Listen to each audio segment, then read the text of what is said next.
میرے مصطفیٰ کریم علیہ السلام فرماتے ہیں للصائم فرحتان، روزے دار کے لیے دو خوشیاں ہیں۔ حضور کون کون سی خوشی ہے؟ فرمایا یفرحہما، میرے مصطفیٰ کریم علیہ السلام نے فرمایا دو خوشیاں مومن روزے دار کے لیے ہیں، ان دونوں خوشی کے موقع پر وہ خوشی مناتا ہے۔ حضور وہ خوشیاں کون کون سی ہیں؟ فرمایا اذا افطر فرحا، ایک خوشی وہ ہے سحری سے لے کر غروب آفتاب تک پانی چھوڑ دیا ہے، کھانا چھوڑ دیا ہے، نفسانی خواہشات چھوڑ دیے ہیں، دن بھر کا روزے دار رہا ہے۔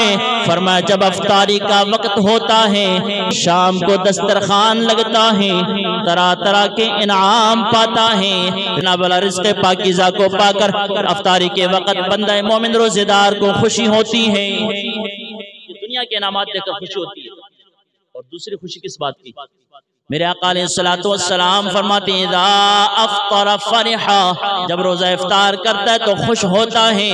یا رسول اللہ دوسری خوشی کون سی ہے؟ میرے مصطفیٰ کریم علیہ السلام فرماتے ہیں وَإِذَا لَقَى رَبَّهُ فَرِحَ بِصَوْمِهِ، کی آواز آ جائے۔ میرے مصطفیٰ کریم علیہ السلام فرماتے ہیں لوگوں دوسری خوشی اس وقت ہوتی ہے جب اپنے رب حقیقی سے ملاقات کرے گا، اللہ سے ملاقات ہو جائے گی۔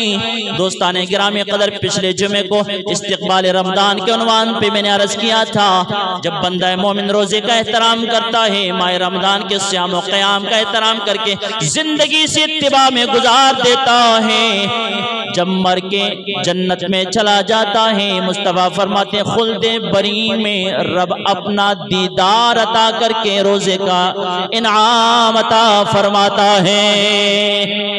فرماتے ہیں وَإِذَا لَقَى رَبَّهُ فَرِحَ بِصَوْمِهِ۔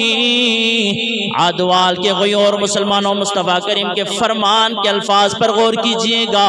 حضور فرماتے ہیں دوسری خوشی بندہ مومن روزے دار کو اس وقت نصیب ہو جائے گی جب رب العالمین سے ملاقات کرے گا۔ مرنے کے بعد قبر کے مراحل گزر گئے ہیں، حشر میں اٹھایا گیا ہے، حساب و کتاب دے چکا ہے رب العالمین کو، اللہ کریم نے خلد بری کا مسافر بنا دیا، اسے جنت میں جا کر رب العالمین کا دیدار نصیب ہوگا۔ مومن غور کرو یہ دیدار کیوں ملے گا؟